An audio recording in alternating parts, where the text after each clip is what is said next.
ચાલો આગળ.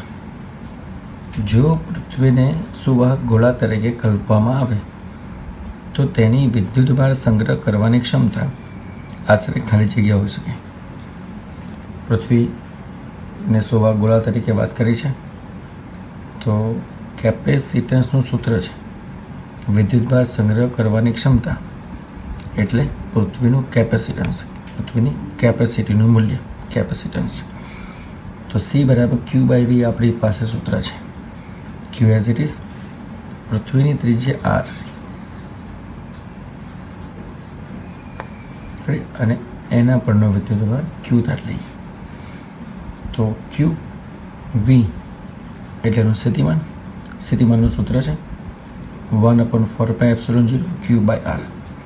આ ક્યુના ક્યુ ડી જશે, છેદનો છેદ અંશમાં જશે એટલે કેપેસિટન્સનું સૂત્ર મળશે આપણને 4πε0 into R, 4πε0 into R. Okay, જેમાં 4πε0 એટલે 1/k થશે, જેમાં આર એટલે પૃથ્વીની ત્રિજ્યા અને કે એટલે 9×10⁹. સાદરૂપ આપો એટલે 700 માઇક્રોફેરેડે. આ કિંમત અચળ છે, આટલી જ રહેવાની. 700 માઇક્રોફેરેડે જેટલા પૃથ્વીની અંદર વિદ્યુતભારને આપણે કેપેસિટી તરીકે રાખી શકીએ. આટલી કેપેસિટી પૃથ્વીની વિદ્યુતભાર સમાવવાની ક્ષમતા છે. ઓકે, આગળ એમસીક્યુ છે.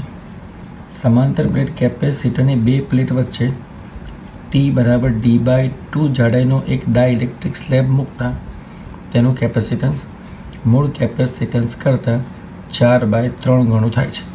તો પહેલાં આપણે બે પ્લેટ વચ્ચેનું કેપેસિટન્સને આપણે સી કહીએ અને એની વચ્ચે આ ડી અંતર કહીએ.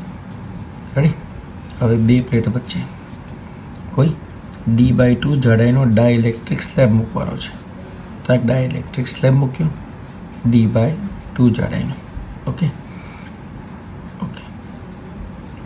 T = તો આનું જે કેપેસિટન્સ છે ને આપણે સી ડેશ કહીશું. તો આ જવાબ થશે સી ડેશ = 4/3 ઇન્ટુ સી. એટલે કે ડાઇલેક્ટ્રિક સ્લેબ મૂક્યા પછી કેપેસિટન્સના મૂલ્યમાં વધારો થાય છે એવું ફેરેડે નામના વૈજ્ઞાનિકે વાત કરેલી હતી. ઓકે, આથી ડાઇલેક્ટ્રિક સ્લેબમાં ડાઇલેક્ટ્રિક અચળાંકનું મૂલ્ય કેટલું? એટલે આપણે જે સ્લેબ મૂક્યો છે એમાં ડાઇલેક્ટ્રિક અચળાંકનું મૂલ્ય આપણે શોધવાનું છે. ઓકે,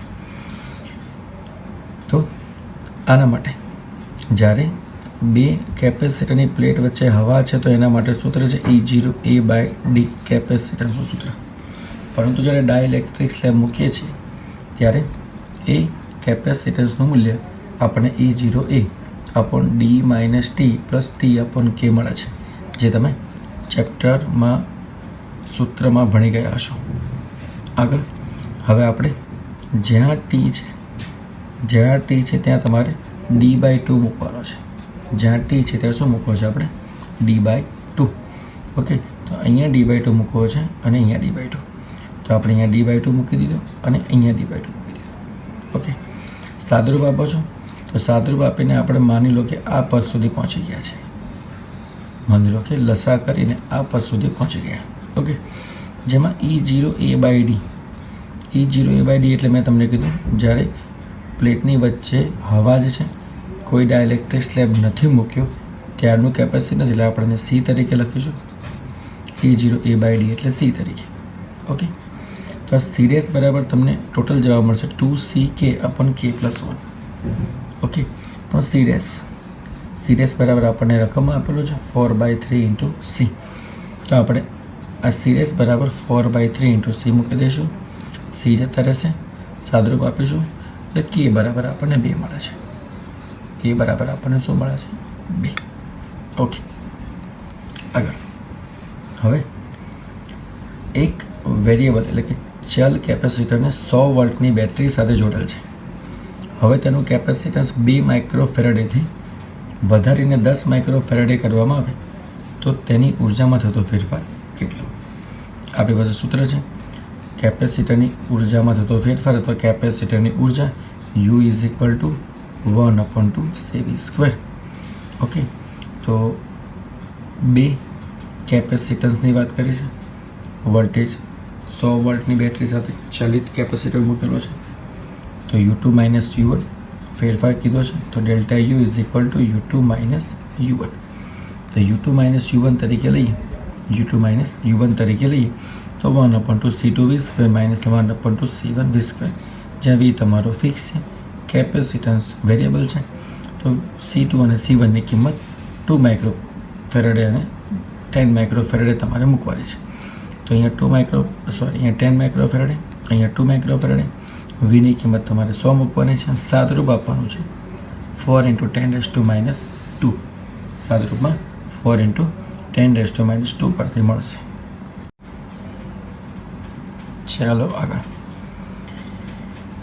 સમાંતર પ્લેટ કેપેસિટરની પ્લેટો પર વિદ્યુતભાર જમા કરતા તેમાં વિદ્યુત સ્થિતિમાનના તફાવત 100 વોલ્ટ મળે છે. હવે તેમની વચ્ચે 2 મિલીમીટર જાડી એક અવાહક દ્રવ્યની પ્લેટ દાખલ કરવામાં આવે છે.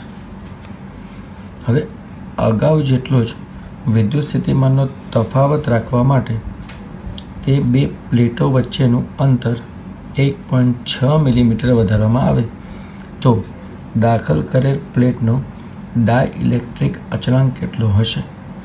ઓકે, પહેલાં આપણે શું કરીએ છીએ, તો બે પ્લેટ વચ્ચે હવા છે, કશું જ નથી, તો એની વચ્ચેનું વિદ્યુત ક્ષેત્ર આપણે E0 લખીશું, એ બે પ્લેટ વચ્ચેનું અંતર D લખીશું અને એનો વોલ્ટેજ V લખીશું.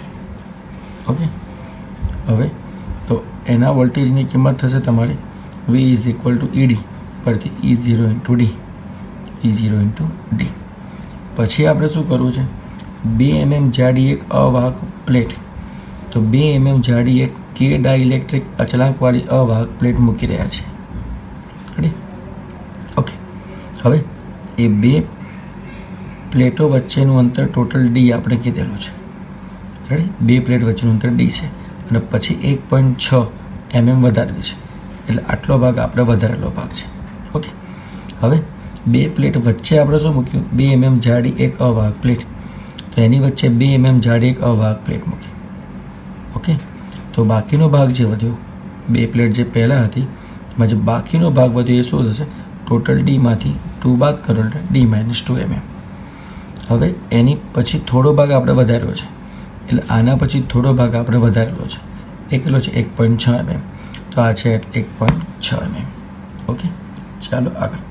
હવે શું કરવાનું છે આપણે, તો હવે આપણે આ જ પરિસ્થિતિ માટે V is equal to ED, total વિદ્યુત સ્થિતિમાનની આપણે વાત કરી. ઓકે, તો ટોટલ વિદ્યુત સ્થિતિમાન V is equal to ED પરથી જવાનું છે, ED. પણ જ્યારે ડાઇલેક્ટ્રિક અચળાંક મૂકેલો હોય તો હવાનું વિદ્યુત ક્ષેત્ર અને એની વચ્ચે બે કેપેસિટરની પ્લેટ વચ્ચે ડાઇલેક્ટ્રિક માધ્યમ મૂકેલું હોય તો એનું વિદ્યુત ક્ષેત્ર, તો ડાઇલેક્ટ્રિક માધ્યમ મૂકતા વિદ્યુત ક્ષેત્ર હવાના વિદ્યુત ક્ષેત્ર કરતાં કેમાં ભાગનું થાય, તો E0/K. આના માટે આટલા ભાગ માટે E0/K અને એનું અંતર છે 2 mm, એટલે ED D બરાબર 2 mm. ઓકે, હવે આગળ આપણે વાત કરવાની છે આ ભાગ માટે, તો આ D/2 mm માટે, તો આના માટે D છે D/2 mm. રેડી? અહીંયા હવા જે છે, આટલા ભાગમાં હવા છે એટલે E0, બાકીના ભાગમાં પણ હવા જ છે એટલે E0 અને એની વચ્ચેનું અંતર 1.6. ઓકે, તો બે પ્લેટ વચ્ચેનું ટોટલ વિદ્યુત ક્ષેત્ર તો આપણી પાસે વિદ્યુત સ્થિતિમાન તો V જ છે અને Vની કિંમત E0D જ છે, તો Vની કિંમત E0D તરીકે લખીએ. રેડી? તો સાદરૂપ આપીને સેટ કરીએ, કિંમત મૂકીને તો આપણને K બરાબર 5 મળશે. K બરાબર કેટલા મળશે? 5. સાદરૂપ ન ફાવે, સાદરૂપમાં તકલીફ હોય તો વોટ્સઅપ કરી દેવું. આગળ, R અને 2R ત્રિજ્યાના બે ગોળાને તેમના પર સમાન વિદ્યુતભાર Q મૂકેલ છે. બંનેને એકબીજાના સંપર્કમાં લાવ્યા બાદ દૂર કરવામાં આવે તો દરેક ગોળા પરનો વિદ્યુતભાર કેટલો? આપણે આગળ વાત કરી કે જ્યારે બે ગોળાઓને સંપર્કમાં લાવીએ છીએ ત્યારે વિદ્યુત સ્થિતિમાન અચળ એટલે કે સમાન મળે છે. સામાન્ય સ્થિતિમાન એટલે કે વિદ્યુત સ્થિતિમાન કેવું હોય છે? સમાન. તો વિદ્યુત સ્થિતિમાન વીનું સૂત્ર છે Q/C, જેમાં Q એટલે બંને ગોળાનો કુલ વિદ્યુતભાર, Q1 પ્લસ Q2, પણ બંને ગોળામાં Q વિદ્યુતભાર સમાન છે એટલે Q પ્લસ Q. કુલ કેપેસિટન્સ એટલે C1 પ્લસ C2. ગોળાઓ છે એટલે એનું કેપેસિટન્સ 4πε0R થશે.